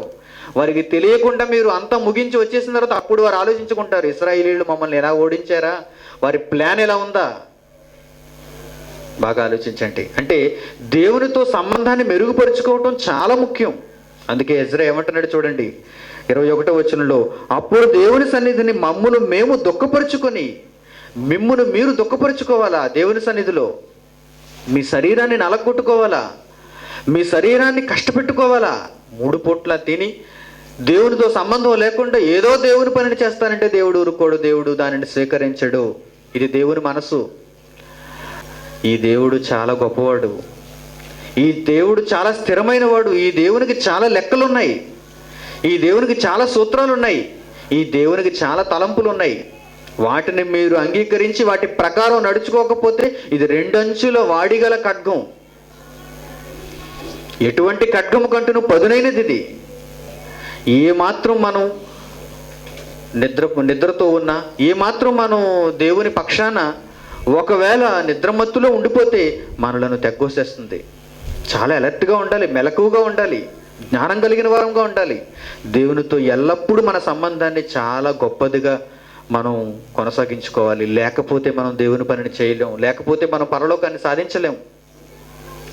ఏమండి, మమ్మును మేము దుఃఖపరుచుకొని మాకును మా చిన్నవారికి మా ఆస్తికిని శుభ ప్రయాణము కలుగునట్లు ఆయనను వేడుకొనుటకు అహావా నది దగ్గర ఉపవాసం ఉండుడని ప్రకటించి, ఏదైనా పని చేయటానికి ముందు మిమ్మల్ని మీరు నష్టపరుచుకోవాలి, మిమ్మల్ని మీరు దుఃఖపరుచుకోవాలి, మిమ్మల్ని మీరు దేవునితో సంబంధం కలిగి ఉన్నవారో కాదో చూసుకోవాలి. మీరు బెరీజు వేసుకోవాలి ముందు, పరీక్షించుకోవాలి ముందు, అప్పుడు మీరు అడుగు ముందుకు వేయండి. మరొక మంచి మాట, నెహెమ్యా గ్రంథం 1వ అధ్యాయం, ఎజ్రా తర్వాత నెహెమ్యా గ్రంథం 1వ అధ్యాయం 1వ వచనం నేను చూడండి. హకల్యా కుమారుడైన నెహెమ్యా యొక్క చర్యలు. 20వ సంవత్సరంలో కిస్లేవు మాసమున నేను శోషణ కోటలో ఉండగా నా సహోదరుల్లో హనానీయుడు ఒకడును యూదులలో కొందరును వచ్చిరి. చెరపట్టబడిన శేషములు తప్పించుకొనిన యూదులను గూర్చి యెరూషలేమును గూర్చి నేను వారిని అడుగగా, వారు చెరపట్టబడిన వారిలో శేషించిన వారు ఆ దేశములో బహుగా శ్రమ నుండేందును పొందుచున్నారు, మరియు యెరూషలేము యొక్క ప్రాకారం పడద్రోయబడినది, దాని గుమ్మములు అగ్నిచేత కాల్చబడినవని నాతో చెప్పారు. ఈ మాటలు విన్నప్పుడు ఒక ప్రవక్తగా నెహెమ్యా, యూదులు పట్టబడ్డారు, మందసం పట్టబడింది, దేవాలయ ప్రాకారములు కూల్చబడ్డాయి, ఇవన్నీ వింటున్నప్పుడు దేవునికి ప్రతిగా, దేవునికి విరోధముగా ఆయా శత్రువులందరూ లేచిపోతున్నారన్న విషయం నెహెమ్యా చెవిని పడినప్పుడు నెహెమ్యా ఏం చేస్తున్నాడో చూడండి. 4వ వచనం, ఈ మాటలు వినినప్పుడు నేను కూర్చుండి ఏడ్చి కొన్ని దినములు దుఃఖముతో ఉపవాసం ఉండి ఆకాశమందలి దేవుని ఎదుట విజ్ఞాపన చేసేతని. అంటే మీ ప్రార్థన అంగీకరించాలంటే మీ పరలోకమందున్న తండ్రి మీ ప్రవర్తన చూడాలి. మీతో ఆయన కలిగి ఉన్న సంబంధాన్ని ఒక్కసారి చూడాలి. ఆయన నాతో సరిగ్గా సంబంధం కలిగి ఉన్నవాడైనా నా కుమారుడు, అప్పుడు నేను ఆయన ప్రార్థన, నా కుమారుని ప్రార్థన, నా దాసుని ప్రార్థన నేను వినాలి. లేదంటే లేదు. అంటే ఊరకనే మనం ప్రార్థన చేస్తే తండ్రి వినేవాడు కాదన్నమాట. సంబంధం లేకపోతే, దేవుని కుమారులుగా మీరు మారకపోతే, దేవుని ఆత్మను మీరు కలిగిన వారు కాకపోతే, మీరు ఎంత ఇచ్చినా దేవునికి అది లెక్కలేదు. దేవుడు దాన్ని స్వీకరించడు. అది లెక్కల వరకే ఉంటుంది, మనం రాసుకున్న లెక్కల వరకే ఉంటుంది. కానీ మీరు నిజంగా దేవునితో సంబంధం కలిగిన వారై ఉండి ఇచ్చారా, అది దేవుని లెక్కల్లోకి వెళ్తుంది. పరలోకమందు మీ ధనము కూర్చబడును అన్నాడు. అందుకే ఇక్కడ చాలాసార్లు దేవుని సభలు జరిగించడానికి మనం అనౌన్స్ చేసినప్పుడు చాలామంది అర్పణలు తీసుకొచ్చి ఇస్తున్నారు. మీ అర్పణ నిజంగా పరలోకమందున్న సన్నిధికి చేరాలంటే, అక్కడ మీ కౌంట్లో పడాలంటే, మీ అకౌంట్లో ఆ ఫిగర్ ఉండాలంటే, ఆ సంఖ్య ఉండాలంటే, మీరు దేవునితో సంబంధం కలిగిన వారుగా ఉండాలి. అప్పుడే ఇవ్వండి, లేకపోతే ఇవ్వకండి, వృధా. మీరు ఇచ్చిన ఇక్కడ ఖర్చులో ఉపయోగపడుతుంది తప్ప మీ అకౌంట్లో జమ కాదు అది. ఎందుకు జమ కావటం లేదు? అది మీ సంబంధం దేవునితో మంచిగా లేదు, కరెక్ట్గా లేదు. దీనిని మీరు సరి చేసుకోవాలి. మీరు దేవునితో మంచి సంబంధాన్ని కలిగిన వారై ఉండాలి. లేకపోతే మీ అర్పణ దేవుడు స్వీకరించడు, మీ పనిని దేవుడు స్వీకరించడు. చూసారా? అందుకే ఆయా కాలాలలో చరిత్రలో దేవునితో ఈ సంబంధాన్ని మెరుగుపరుచుకోవడానికి ఉపవాసాలు చేశారు. ఇశ్రాయేలీలైనా, దావీదైనా, ప్రవక్తలైనా వీరందరూ ఉపవాసం అందుకే చేశారు. ఇక యేసుక్రీస్తు కాలం దగ్గరకు వద్దాం. చరిత్రలో మనం చూసాం, ఇశ్రాయేలు కాలంలో మనం చూసాం, ప్రవక్తల కాలంలో మనం చూసాం. ఇక యేసు ఏం చేశాడో, యేసు కాలంలో ఏం జరిగిందో ఒక్కసారి మనం ఆలోచన చేద్దాం. మత్తయి సువార్త 4వ అధ్యాయం 1వ వచనం, అప్పుడు యేసు అపవాది చేత శోధింపబడుటకు ఆత్మ వలన అరణ్యమునకు కొనుపబడెను. యేసుక్రీస్తు దేవుని రాజ్యాన్ని గురించి ప్రకటించటానికి సంసిద్ధతతో వచ్చాడు, పరిపూర్ణమైన ప్రణాళికతో వచ్చాడు. ఆయన 30 ఏండ్ల ఈడు గలవాడైనప్పుడు బాప్తిస్మం ఇచ్చి యోహాను దగ్గరికి వెళ్ళి బాప్తిస్మం పొందాడు. బాప్తిస్మం నేను నీ చేత పొందవలసిన వాడనై ఉండగా నా చేత నీవు బాప్తిస్మం పొందడానికి వచ్చావేంటి అని బాప్తిస్మం ఇచ్చి యోహాను అడుగుతున్నప్పుడు, నీతి యావత్తు ఇది ఎలాగో జరుగుట మనకు తగి ఉన్నది అన్నాడు. ఇది ఇలా జరగాలి, ఎందుకంటే ప్రకటించే నేను పాటించేవాడునుగా కూడా ఉండాలి. నేను అనేక మందికి దేవుని రాజ్యాన్ని గురించి తెలియచెప్పడానికి వచ్చాను. ఈ ప్రకటించే నేను పాటించేవాడునుగా ఉండాలి, లేకపోతే దేవుడు ఊరుకోడు. ప్రతి విషయంలో నేను ధర్మశాస్త్రాన్ని నెరవేర్చాలి, ప్రతి విషయంలో నేను దేవుని సంతోషపెట్టాలి. ఏమండి? రైట్. ఇప్పుడు చూడండి ఏం జరిగిందో. బాప్తిస్మం పొందిన తర్వాత ఆయన నీళ్ళలో నుండి ఒడ్డుకు వచ్చిన తర్వాత ఏం జరిగింది? పైన 16వ వచనంలో, 3వ అధ్యాయం 16వ వచనంలో, యేసు బాప్తిస్మం పొందిన వెంటనే నీళ్ళలో నుండి ఒడ్డునకు వచ్చాను, ఇదిగో ఆకాశం తెరువబడెను, దేవుని ఆత్మ పౌరం వలె దిగి తన మీదకి వచ్చాడు చూచాను, మరియు ఇదిగో ఈయనే నా ప్రియ కుమారుడు, ఈయనందు నేను ఆనందించున్నానని ఒక శబ్దం ఆకాశం నుండి వచ్చాను. దేవునితో మంచి సంబంధాన్ని కలిగి ఉన్నాడు యేసుక్రీస్తు. అయినా 4వ అధ్యాయం ప్రారంభంలో ఏం చేశాడు చూడండి. యేసుక్రీస్తు దేవునితో మంచి సంబంధం కలిగి ఉన్నాడు. ఆయన అప్పటికే కలిగి ఉన్నాడు. కలిగి లేకపోతే ఆయన బాప్తిస్మం పొందిన తర్వాత ఆకాశం నుండి ఆ శబ్దం ఎందుకు వస్తుంది చెప్పండి? ఎప్పుడూ రాని శబ్దం. ఎవరిని గూర్చి చెప్పని ఆ మాట దేవుడు ఆ సందర్భంలో ఎందుకు పలికాడు? యేసు దేవుని కుమారుడు, సంబంధం తెగిపోలేదు. చాలా గొప్పది వారిద్దరి మధ్య ఉన్న బంధం, తండ్రి కుమారుల బంధం. అంతకంటే గొప్ప బంధం ఎక్కడా లేదు ఈ ప్రపంచంలో. ఏ మనిషి తండ్రితో అంత గొప్ప బంధాన్ని కలిగి లేడు, యేసు తప్ప. 2వ వచనం, 40 దినములు 40 రాత్రులు ఉపవాసం ఉండిన పిమ్మట ఆయన ఆకలి కొనగా అన్నాడు. ఎందుకు ఈయన ఉపవాసం అన్నాడు? యేసుక్రీస్తు ఎందుకు ఉపవాసం అన్నాడు? తండ్రి చేత మంచి సంబంధాన్ని కలిగి ఉన్న యేసు ఎందుకు ఉపవాసం అన్నాడంటే, యేసుక్రీస్తు ఒక మహాభయంకరమైనటువంటి విప్లవంలో అడుగు పెట్టబోతున్నాడు. ఒక మహాభయంకరమైన కార్యక్రమాన్ని ముగించబోతున్నాడు. ఈ భూమి మీద ఉన్న వాటిని జయించబోతున్నాడు. ఈ భూమి మీద ఉన్న వాటిని జయించబోతున్నాడు. అదే లోకాశ. లోకంలో ఉన్నదంతా చూపించింది. నేత్రాశ, శరీరాశ, జీవపు డంబు, ఈ మూడింటిని జయించబోతున్నాడు ఆయన. లోకంలో ఉన్న ప్రతి దానిని జయించటానికి ఆయన ముందు దేనిని జయించాలో తెలుసా? తన శరీరాన్ని జయించాలి. తాను ధరించుకుని వచ్చిన తన శరీరాన్ని జయించాలి. అందుకే ఆయన ఏం చేశాడు చూడండి. 40 దినములు 40 రాత్రులు ఉపవాసం ఉండిన పెంబట, అంటే తన శరీరాన్ని పూర్తి కంట్రోల్లోకి తెచ్చుకున్నాడు ఆయన. తన మాట వినాలి శరీరం. మీ మాట మీ శరీరం వింటుందా? చాలా సన్నివేశాలలో వినదు, చాలా సందర్భాలలో వినదు. వెనకేనండి మీరు దేవునికి దూరం అయిపోతారు. మీకు లేక మనకు దేవునికి అడ్డు ఏంటో తెలుసా? మనం ధరించుకునే శరీరమే. ఈ శరీరమే మనల్ని పరలోకం వెళ్ళనివ్వటం లేదు. ఈ శరీరమే పాతాళానికి మనల్ని లాక్కు వెళ్ళిపోతుంది. ఈ రహస్యం చాలా మందికి తెలియదు. శరీరం కోసం అడుగుతున్నారు దేవుడిని అన్ని. ఎంత అమాయకులు, ఎంత పిచ్చోళ్ళు వీళ్ళందరూ. శరీరం నీ పాలిట ఒక శత్రువురా అని చెబుతున్నప్పుడు బైబిలు, దేవుని వాక్యం, ఈ శరీరానికి కావలసిన వాటిని అడుగుతున్నావా? ఆత్మగా నీవు శరీరాన్ని జయించాలి. దీనికి ఒక కళ్ళెం వేయాలి. దీనిని జాగ్రత్త పెట్టుకోవాలి. శరీరంలో ఉన్న ప్రతి అవయవాన్ని నీ కంట్రోల్లోకి తెచ్చుకోవాలి. నీవు అంటే లోపల ఉన్న ఆత్మవు నువ్వు. ఈ ఆత్మ కంట్రోల్లోకి తెచ్చుకోవాలి. ఏది 40 రోజులు ఉపవాసం ఉండండి, ఎలా కంట్రోల్లోకి తెచ్చుకుంటారో చూద్దాం. మీ శరీరం ఊరుకోదు. మీ శరీరం మిమ్మల్ని భయపెట్టేస్తుంది. అయ్యో బాబోయ్, 40 రోజుల, 40 దినములు, 40 పగల్లా, 40 రాత్రుల్లా ఉపవాసం ఉండలేము, చనిపోతానేమో. నీవు నాకు ఆహారం పెట్టు, నీవు నాకు ఇంజెక్షన్స్ గుచ్చు, నీవు నాకు మందులు వెయ్యి. ఈ శరీరాన్ని సుఖపెట్టు, ఈ శరీరాన్ని ఆనందపెట్టు, ఈ శరీరానికి రంగులు పోయి, ఈ శరీరానికి మంచి డ్రెస్ వెయ్యి. ఆత్మ గురించి ఎంత ఆలోచన ఉందా ఈ మనిషికి? ఆత్మ గురించి ఎంత ఆలోచన ఉందా సంఘానికి ఈరోజు? లేదు. అందుకే ఉపవాసం చేయాలి. మీ శరీరాన్ని మీరు లోపరుచుకోవటానికి, మీ శరీరాన్ని మీ కంట్రోల్లోకి తెచ్చుకోవడానికి ఉపవాసం చేయాలి. అది ఉపవాసం చేయటంలోని పరమార్థం. ఇన్నున్న ఉపవాసం వెనుక, ఉపవాసం చేయాలంటే ఇన్ని రీజన్స్ ఉండాలి. మీ శరీరం అదుపు తప్పుతుందా? మీ శరీరం దేవుని పని చేద్దాం అనుకుంటే చేయనివ్వటం లేదా? వెనకడుగు వేయనిస్తుందా? మీ శరీరం దేవుని పని నుంచి వెనక్కి వెళ్ళేలా మరలు చేస్తుందా? మిమ్మల్ని సైడ్ ట్రాక్లోకి తీసుకుని వెళ్ళిపోతుందా? అయితే మీరు ఆలోచించాలి మీ శరీరం గురించి.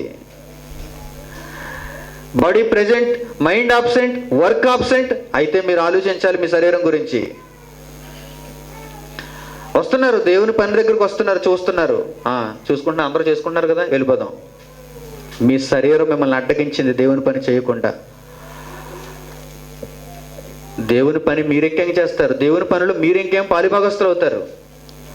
దేవుని పనిలో మీ చెమట కారనప్పుడు, దేవుని పనిలో మీ రక్తం చెమటగా మారనప్పుడు, దేవుని పనిలో మీరు నిద్రలేమితో ఉండనప్పుడు మీరెవరయ్యా దేవునికి? దేవునికి మీరు కావలసిన వారే. దేవుడు మీ నుండి కోరుకోలేదన్నమాట. మీరు శరీరపు భ్రష్టులు. మీరు శరీరానికి లోబడిన వారు, శరీరాన్ని కోరుకున్నవారు, శరీర ప్రియులు మీరు. అందుకే మీ నుండి దేవుడు పనిని కోరుకోలేదు. మీరు దేవుని పనిలోనికి రావాలంటే ఉపవాసం ఉండాలి. నా సహోదరుల్లో చాలామంది ఉపవాసం ఉన్నారు. ఎలా? భోజనం మాని కాదు. భోజనం మాని ఉపవాసం ఉండిన వారు కొంతమంది ఉన్నారు. తమ అర్పణలు ఇచ్చి ఉపవాసం ఉన్నవారు కొంతమంది ఉన్నారు. 10,000 రూపాయలు ఉంటే రూపాయి ఇవ్వటం ఉపవాసం కాదు. రూపాయి ఉన్నప్పుడు 10,000 ఇవ్వటం ఉపవాసం. అంతేనా ఉపవాసం అంటే? 10,000 రూపాయలు నా దగ్గర ఉంది, 1,00,000 రూపాయలు నా దగ్గర ఉన్నాయి, రూపాయి వెళ్ళిపోయింది, నాకేం ఉపవాసం? అది ఉపవాసం అది కాదు. 10 లక్షలు ఆస్తి ఉన్నప్పుడు ఒక 1,000 రూపాయలు ఇచ్చేయటం ఉపవాసమా? కాదు. ఇది నాకే అర్థమవుతున్నప్పుడు, దేవుని ఆత్మను కలిగిన వాడునుగా నేనే చెప్పగలుగుతున్నప్పుడు, ఆ సర్వోన్నతుడైన ఆత్మ వీటన్నిటిని గమనించట, గుర్తించట, తన గ్రంథంలో రాసుకోడా? మీ కదలికలన్నిటినీ తన పుస్తకంలో నోట్ చేయడా చెప్పండి. మీ ఆలోచన విధానాన్నంతటిని తన పుస్తకంలో రికార్డు చేయడా చెప్పండి. భూమి మీద నాకే అర్థమవుతుంది ఈ విషయం అంతా. మీ కదలిక అంతా, మీ మూమెంట్స్ అంతా, మీ ఆలోచన విధానం అంతా, మీ కన్నింగ్ నేచర్ అంతా నాకు అర్థమైపోతుంది. ఏది మీలో ఉపవాసం? ఎక్కడ మీరు చేసిన ఉపవాసం? చూసుకోండి మీ శరీరాన్ని, వెనక్కి తిరిగి చూసుకోండి మీ జీవితాన్ని, మీ అర్పణలు చూసుకోండి. ఏంటి మీరు చేసింది? దేవుని కొరకు మీరు ఏం కష్టపడ్డారు? మీకు పరలోకం ఇవ్వాలా? మీరు దేవునితో మంచి సంబంధాన్ని కలిగి ఉన్నారా? మీరు దేవునితో మంచి సంబంధాన్ని కలిగి ఉన్నారా? లేదండి. ఒకవేళ కలిగి ఉన్నవారైతే దేవుని పనిలో ఎలా ఉంటారో తెలుసా మీరు? దేవుని పనిలో ఎంత కష్టపడతారో తెలుసా? దేవుని పనిలో మీ శరీరం అరిగిపోయేటంతగా కష్టపడి ఉండాలి ఈ పాటికి. లేదండి, సహోదరులు కష్టపడుతున్న వారిని చూసి వెళ్ళిపోయిన వారు కొంతమంది. నిజంగా ఈ విషయంలో మేడపాడు విద్యార్థులందరినీ చాలా మెచ్చుకోవాలండి. వారు శక్తికి చాలా చిన్నవారు, చాలా కొద్ది మంది. వారిని ఎవరు గుర్తించరండి సరిగ్గా. నా దృష్టిలో తప్ప ఆ విద్యార్థులు ఎవరి దృష్టిలోనూ ఉండరు, ఎవరు వారిని గుర్తించరు. అలాంటిది వారు వచ్చి, వారి ఊరు కాదు, వారి ప్రాంతం కాదు, వారు వచ్చి ఆ రోజు దేవుని సేవ చేస్తుంటే నిజంగా చూసి నాకు చాలా ఆశ్చర్యం వేస్తుంది. ఏంటి, వీరు దేవుని పనిలో ఉన్నారా? దేవుని పనిని ఎంత గొప్పగా చేస్తున్నారా? చిన్నవారు వారందరూ. వారికి ఒక నాయకుడు లేడు, వారికి ఒక గొప్ప వ్యక్తి లేడు, వారికి అండగా ఉండవలసినటువంటి ఒక వ్యక్తి లేడు, ఎక్స్పీరియన్స్ లేదు వారికి. అలాంటిది ఆ చిన్నవారు దేవుని పనులు అంత గొప్పగా చేశారంటే వారిది నిజమైన ఉపవాసం. ఏది మీకున్న భక్తి? ఏది? చిన్నపిల్లలను చూసైనా బుద్ధి తెచ్చుకోండి. మీరు చిన్నవారు దేవుని కోసం కష్టపడుతున్న దాన్ని చూసి మీరు జ్ఞానం నేర్చుకోండి. ఎందుకంటే ఇది మీకు ఉపయోగం, ఇది మీరు పరలోకం వెళ్ళటానికి ఒక మార్గం. వారికి ఏం స్వార్థం ఉంది? వారికి ఎటువంటి స్వార్థం ఉంది చెప్పండి? మేము ఈ పని చేయటం వల్ల మమ్మల్ని ఎవరు గుర్తిస్తారు, మేము ఈ పని చేయటం వల్ల మమ్మల్ని ఎవరు చూస్తారు, మాకు వచ్చే లాభం ఏంటి, మా మేడపాడిని ఎవరు పట్టించుకుంటారు అనుకున్నారా వారు? అనుకోలేదండి. వారు ఎప్పుడు అలా అనుకోలేదు కనుక ఈరోజు దేవుడు వారిని జ్ఞాపకం చేసుకున్నాడు. ఎప్పటికైనా మీ కష్టం దేవునికి జ్ఞాపకం ఉంటుంది, మర్చిపోవద్దు. మీ కష్టాన్ని నేను చూడకపోవచ్చు, మీ కష్టాన్ని మీ చుట్టూ ఉన్నవారు చూడకపోవచ్చు, కానీ నాకు కనిపించేలా మీ కష్టం ఉండకూడదు, నాకు కనిపించేలా మీ పని ఉండకూడదు, మీ కష్టం ఉండకూడదు. దేవునికి కనిపించేలా చేయండి. దేవునికి ఉపవాసం ఉండండి మీరు. ఆ ఉపవాసం దేవుడు తన గ్రంథంలో లిఖించుకుంటాడు, దేవుడు తన గ్రంథంలో రాసుకుంటాడు. ఇంకా ఎంతోమంది నాకు వినిపించింది, నాకు కనిపించింది నేను చెప్పగలను తప్ప దేవుడు చూసిన దానిని నేను చెప్పలేను. ఆయన తన గ్రంథంలో రాసుకుంటున్నాడు. ప్రతి వ్యక్తి ఎలాంటి పరిస్థితుల్లో నా కోసం కష్టపడ్డాడు, చెమటోడ్చాడు, అర్పణ ఇచ్చాడు, ఉపవాసం ఉన్నాడు, వీటన్నిటిని దేవుడు గమనిస్తున్నాడు. యేసుక్రీస్తు ఈ శరీరాన్ని, ఈ లోకాన్ని జయించటానికి ఆయన ఉపవాసం ఉండినటువంటి తీరు చూడండి. 40 పగళ్ళు 40 రాత్రులు ఆయన ఉపవాసం ఉన్నాడు. ఏది మీ ఉపవాసం? ఏ విషయంలో మీరు చేస్తున్నారు ఉపవాసం? ఏ విషయంలో మీరు దేవుని సంతోషపెడుతున్నారు? ఏదో దేవునికి ఒక అర్పణ, ఏదో దేవునికి ఒక కార్యక్రమం, ఏదో దేవునికి ఒక మీటింగ్ చేసినంత మాత్రాన దేవుడు సంతోషపడడు. దయచేసి మీరు వినండి. ఎందుకంటే ఉపవాసం లేని భక్తి, మీ జీవితాల్లో నిజంగా ఉపవాసం లేని భక్తి దేవుడు దానిని స్వీకరించడు. దేవుడు మిమ్మల్ని తన కుమారులుగా స్వీకరించడు. ఇక ఈ ఉపవాసంలో కూడా యేసుక్రీస్తు కొన్ని మెలకువలు చెబుతున్నాడు. అదే మత్తయి సువార్త 6వ అధ్యాయంలో చాలాసార్లు మీరు విన్నారు. మరొకసారి ఈ సందర్భంగా మీరు దానిని జ్ఞాపకం చేసుకోండి. మత్తయి సువార్త 6వ అధ్యాయం 16వ వచనం, మీరు ఉపవాసం చేయనప్పుడు వేషధారుల వలె దుఃఖముఖులై ఉండకుడి. చాలామంది ఉపవాసం చేస్తున్నప్పుడు ప్రెజెంట్ మేము ఉపవాసం చేస్తున్నాం, మా ఉపవాసాన్ని మీరు చూస్తున్నారా లేదా, రికార్డ్ చేసుకుంటున్నారా లేదా, రాసుకుంటున్నారా లేదా అడుగుతారట చాలామంది. వేషధారులు కదండి, వేషధారణ జీవితం. ఏదో కనిపించటానికి, పైకి కనిపించటానికి మేము కూడా ఉన్నాము ఉపవాసం చేసేవారిలో అని చూపించుకోవటానికి. ఇది దేవునికి అవసరమా? మీరు ఉపవాసం చేయనప్పుడు వేషధారుల వలె దుఃఖముఖులై ఉండకుడి. అసలు మీరు ఉపవాసం చేస్తున్నట్టు ఎవరికి తెలియకూడదు, ఎవరికి తెలియకూడదు. మీరు ఉపవాసం చేయనప్పుడు వేషధారుల వలె దుఃఖముఖులై ఉండకుడి. ముఖాన్ని దుఃఖపరుచుకొని చూస్తున్నారా లేదా, నన్ను నా ముఖం చూడండి ఎలా అయిపోయిందో, నేను ఉపవాసం చేస్తున్నాను అని చెబుతారు. తర్వాత తాము ఉపవాసము చేయుచున్నట్టు మనుషులకు కనపడవలెనని వారు తమ ముఖములను వికారము చేసుకొందురు. మైండ్లోనికి ఆ భావం వచ్చినప్పుడు ముఖం వికారంగా మారిపోతుంది. మనుషులకు కనపరుచుకొనవలెనని.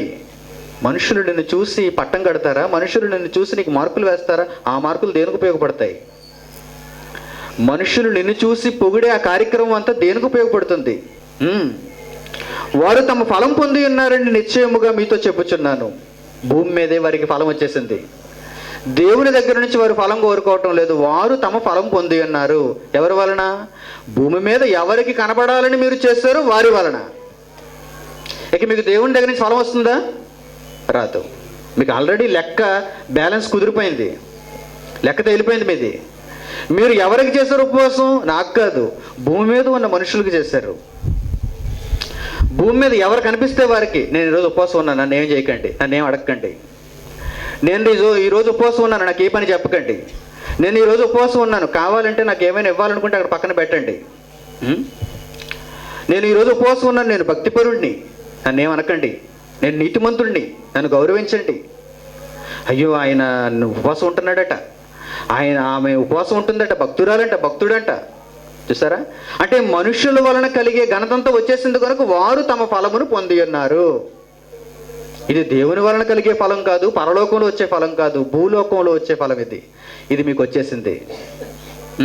తర్వాత ఉపవాసము చేయించినట్టు మనుషులకు కనబడవలనని కాక రహస్యమందున్న నీ తండ్రికి కనబడవలనని నీ ఉపవాసం చేయించున్నప్పుడు నీ తల అంటుకొని నీ ముఖము కడుక్కొనుము.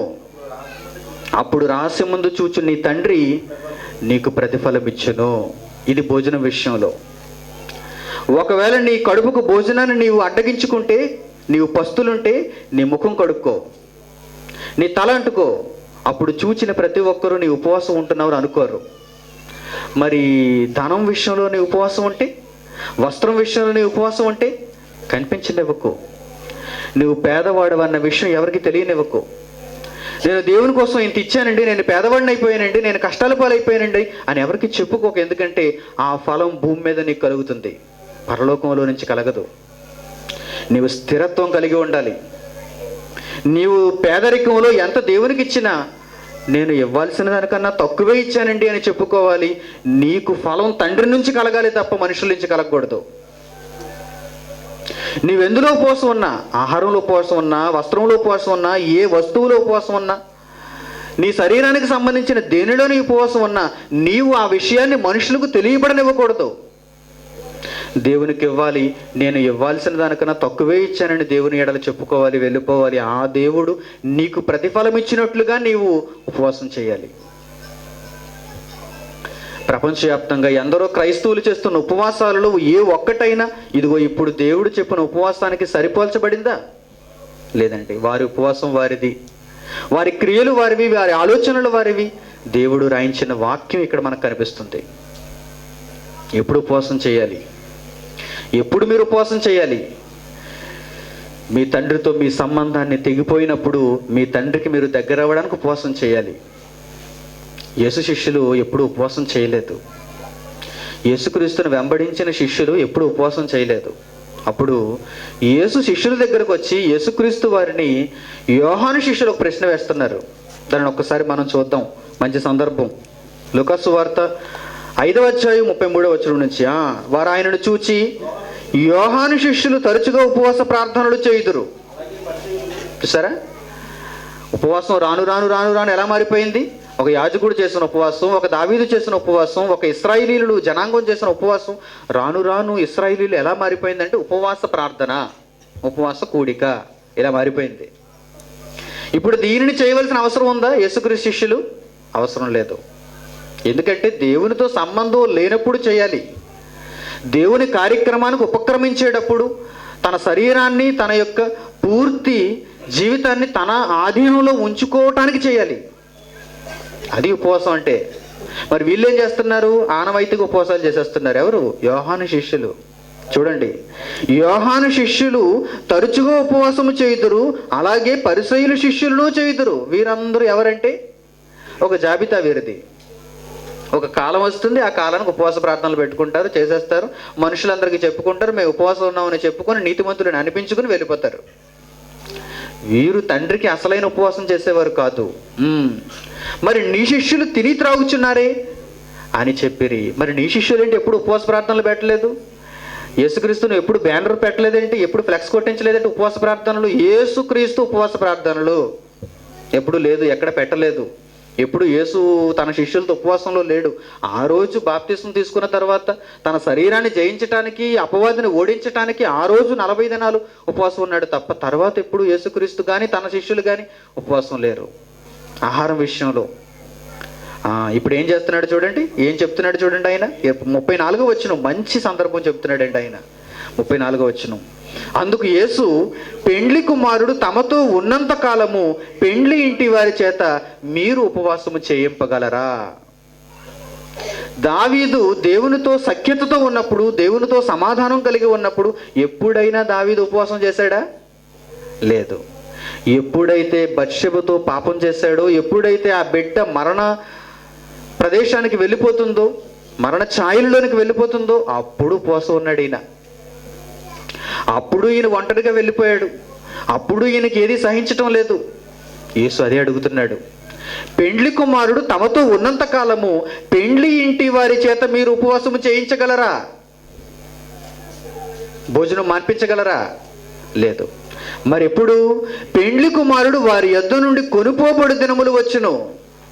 పెండ్లి కుమారుడు కొన్ని రోజులకు వెళ్ళిపోతాడు వారి దగ్గర నుంచి. యేసుక్రీస్తు వారి జీవితాల్లో నుంచి కొన్ని దినాలకు వెళ్ళిపోతాడు. వెళ్ళిపోయేలా చేసుకుంటారు వీరు. తిండి మత్తు నిద్రాశక్తులై ఉండి దేవుని వాక్యానికి దూరం అయిపోతారు వీరు. అప్పుడు వీరు ఏం చేయాలో తెలుసా? ఉపవాసం ఉండాలి. మరలా యేసుని దగ్గర చేర్చుకోవాలి వీరు. మరలా దేవునితో సంబంధాన్ని కలిగి ఉండాలి వీరు. అప్పటి వరకు వీరు ఉపవాసం ఉండాలి. అప్పటి వరకు వీరు దేవుని వేడుకోవాలి. అప్పటి వరకు దేవుని ఎడల వీరు ఏడుస్తూ ఉండాలి.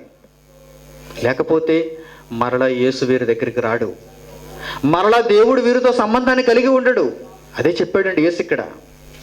పరిపూర్ణుడైన యేసు, వాక్యంలో పరిపూర్ణత కలిగిన యేసు ఏమంటున్నాడు చూడండి. పెండ్లి కుమారుడు తమతో ఉన్నంత కాలము పెండ్లి ఇంటి వారి చేత మీరు ఉపవాసం చేయించలేరు. పెండ్లి కుమారుడు కొనుపోబడి దినములు వచ్చును. ఆ దినములలో వారు ఉపవాసము చేతురని వారితో చెప్పెను. ఆయన వారితో ఒక ఉపమానం చెప్పాను. ఇది మీకు అర్థం కావాలంటే మీకు ఒక ఉపమానం చెప్పాలి. అంత సులువుగా ఆయన మాటల్లో ఉన్న లోతు అర్థం కాదు. ఒక ఉపమానం చెప్పాలి, ఒక పోలిక చెప్పాలి. ఎట్లనగా, ఎవడును పాత బట్టకు క్రొత్త గుడ్డ మాసిక వేయడు. ఒక పాత బట్ట, ఒక పాత వస్త్రం చాలా ఏళ్ళు గతించిపోయింది. దానికి ఒక చిన్న రంధ్రం పడింది. ఇప్పుడు దానికి ఎలాంటి మాసిక వేయాలి, ఎలాంటి ప్యాచ్ వర్క్ చేయాలి? ఆ పాతదాని లాంటి ముక్క తీసుకువచ్చి దానికి ప్యాచ్ వర్క్ వేయాలి. అంతేగాని క్రొత్త రేమండ్ షాపులో దొరికిన ముక్క తీసుకొచ్చి వేశారనుకోండి, అసలు ఇది ఏంటనుకుంటున్నారు? రేమండ్ ముక్క బండలా ఉంటుంది. ఇది వచ్చి ఆ చుట్టూ ఎక్కడైతే మీరు దాన్ని కుట్టారో ఆ మొత్తం ఆ గుడ్డంతటిని, ఆ బట్టనంతటిని చింపేస్తుంది. ఎందుకంటే ఇది బలం కలిగింది. బలహీనమైన ఆ బట్టకు బలహీనమైన మాసికనే వేయాలి. అప్పుడే బట్ట కొంతకాలం నిలబడుతుంది. Patch work. బలహీనమైన దానికి బలమైన దాన్ని తీసుకొచ్చేసేస్తారా? కుదరదు. సైకిల్ చూపు ప్యాచ్ పెడితే కారు చూపుకు వేసేటువంటి ప్యాచ్ మొక్క వేయకూడదు. కారు ట్యూబ్ ఎలా ఉంటుంది అనుకుంటున్నారు? చాలా మందంగా ఉంటుంది. అది ఎంఆర్ఎఫ్ ట్యూబ్. అది దాని ప్యాచ్ వేయడానికి దానికి ఒక సిద్ధాంతం ఉంటుంది, దానికి ఒక పద్ధతి ఉంటుంది, దానికి ఒక కార్యక్రమం ఉంటుంది. చూడండి ఏమన్నాడు ఆయన ఏమన్నాడు చూడండి. మంచి పోలిక చెప్పాడు ఆయన. ఎవడును పాత బట్టకు క్రొత్త గుడ్డ మాసిక వేయుడు, వేసిన ఎడల క్రొత్తది దానిని చింపివేయును. క్రొత్త దానిలో చాలా బలం ఉంటుంది. ఆ క్రొత్తది పాతదాన్ని చింపేస్తుంది. అదియుగాక క్రొత్త దాని నుండి తీసిన మొక్క పాతదానితో కలవదు. ఎందుకు కలుస్తుంది? ఇప్పుడు మీరు క్రొత్త నిబంధనలో ఉన్నారు. క్రీస్తు వచ్చిన తర్వాత ఉన్న కాలంలో ఉన్నారు మీరు. ఇప్పుడు మీకు పరిపూర్ణమైన జ్ఞానం మీ చేతుల్లో పెట్టాడు. మీరు దీనిని పరిశోధించమన్నాడు. ఇందులో పూర్తిగా ఆయన మనసు ఉంది. దానియేలుకు పూర్తిగా ఆయన మనసు తెలియదు. ఇశ్రాయేలుకు పూర్తిగా ఆయన మనసు తెలియదు. దావీదుకు పూర్తిగా ఆయన మనసు తెలియదు. అందుకే వారు ఉపవాసం ఉన్నారు. దేవుణ్ణి మరలా సంతోష పెట్టుకున్నారు. దేవుని కార్యక్రమాలు నెరవేర్చారు. ఆకలితో పస్తులు ఉన్నారు. దేవుని సంతోషపెట్టారు. దేవుని కార్యక్రమాల్లోనికి మరల్చారు. మరి మీరిప్పుడు చేయవలసిన పద్ధతి వేరే. మీరిప్పుడు ఉండవలసిన ఉపవాసం వేరే. ఎందుకంటే ఇది క్రొత్త గుడ్డ. చూడండి మరలా ఇంకేం చెబుతున్నాడు ఆయన. చూడండి 37వ వచనం.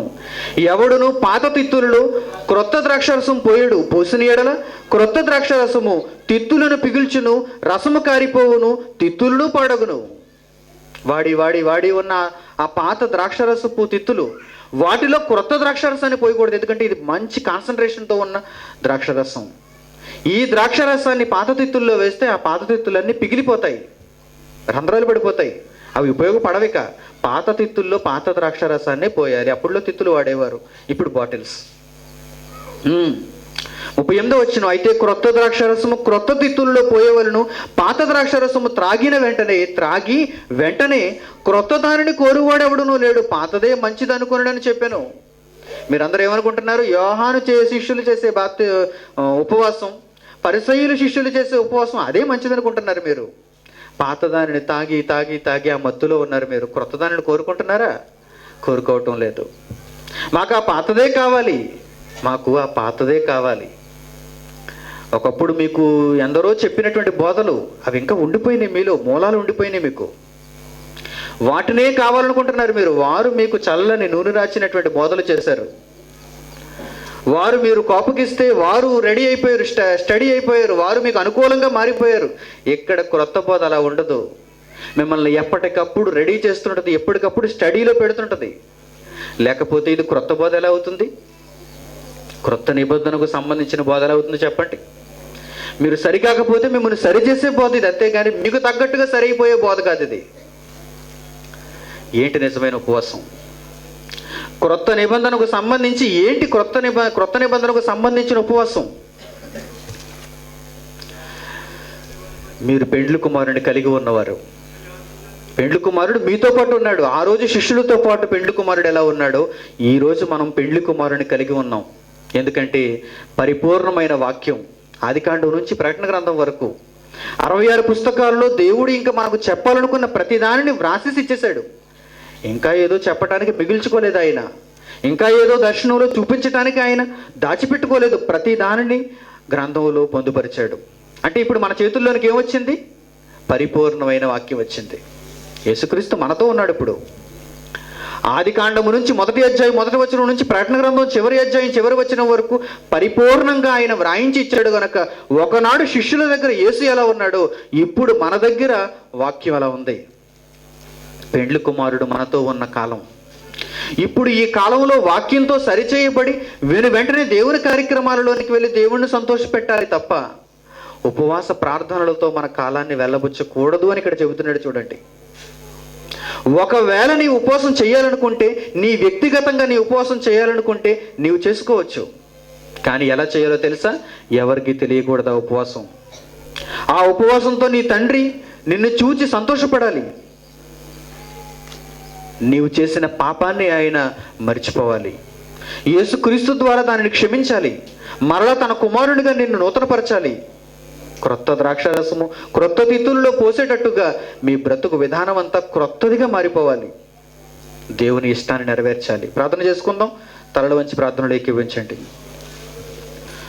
మహాలోకాలలో మా కొరకు నిరంతరం ఆలోచిస్తున్న మా ప్రియ తండ్రి, మీరు అనుగ్రహించినటువంటి మంచి జ్ఞానము కొరకు, వాక్యము కొరకు మీకు వందనములు నాయనా. ఏది నిజమైన ఉపవాసమో మీ గ్రంథంలో వ్రాయించిన దానిని బట్టి మీరు అనుగ్రహించినటువంటి మాటల కొరకు మీకు వందనములు చెల్లిస్తూ, కేవలం వినువారు మాత్రమే ఉండి మమ్మల్ని మేము మోసపుచ్చుకొనకుండా మా ప్రవర్తన అంతటిని 100% మీ దృష్టి యందు నమ్మకమైనదిగా కనపరుచుకొనగలుగుటకు మాకు సహాయం చేయండి తండ్రి. ఒకనాడు ఇశ్రాయేలీలు, ఒకనాడు దావీదు, ఒకనాడు ప్రవక్తలు మిమ్మల్ని గూర్చి మిమ్మల్ని సంతోషపెట్టుటకు, తమ పక్షంగా మిమ్మల్ని ఉంచుకొనుటకు ఎంత ప్రయాసపడ్డారో, ఎంత కష్టపడ్డారో, ఉపవాసం ఉండి మీ మనసును ఎలా గెలిచారో వాక్యాన్ని బట్టి మేము అర్థం చేసుకున్నాం. ఈ శరీరాన్ని లోపరుచుకొనుటకు, లోకమంతటిని జయించగలుగుటకు యేసుక్రీస్తు 40 పగళ్ళు 40 రాత్రులు ఎలా ఉపవాసం ఉండి తండ్రి ప్రతి దానిని జయించాడో మేము అర్థం చేసుకున్నాం. పెండ్లి కుమారుడు మాతో ఉన్నాడు కనుక తండ్రి, మీ ఇష్టాన్ని నెరవేర్చే దిశగా మేము అడుగులు వేయుటకు, వాక్యంలో రాయబడి ఉన్నదానిని మేము అర్థం చేసుకుని మీ చిత్తాన్ని నెరవేర్చుటకు ఎల్లప్పుడూ ప్రణాళికలు వేసుకుంటూ నమ్మకంగా మీకోసం బ్రతుకుటకు మీ సహాయాన్ని మాకు అనుగ్రహించండి. మనుషుల దృష్టికి కాకుండా కేవలము మీకు కనబడవలనని మీ పిల్లలు చేసినటువంటి ఉపవాసాన్ని మీరు దీవించండి. పరలోకమందు వారి కొరకు మీరు ధనం సిద్ధపరిచారు. దానిని వారు పొందగలుగునట్లు వారి చివరి వరకు, అంతము వరకు వారి రక్షణను వారు కాపాడుకునే భాగ్యం వారికి కల్పించండి. ఒకవేళ వేషధారణతో ఇప్పటికీ తండ్రి మీ పిల్లలు ఉంటే వారి బ్రతుకును సరిదిద్దుకొని మంచి ఉపవాసంతో మీతో సమాధాన పడగలుగునట్లు వారికి సహాయం చేయండి. మీ పిల్లలందరినీ కాపాడి మీ చిత్తాన్ని నెరవేర్చుటకు భవిష్యత్తులో మేము చేయబోయే కార్యక్రమాలన్నింటినీ మాకు నేర్పించి దీపస్తంభము కలిగిన వారముగా, ఏ లోపము లేని వారమై మిమ్మల్ని సంతోషపెట్టు వారము ఉండుటకు మాకు సహాయం చేయమని అడుగుతూ యేసుక్రీస్తు వారి ద్వారా ఈ ప్రార్థన మీకు సమర్పిస్తున్నాం తండ్రి. ఆమేన్.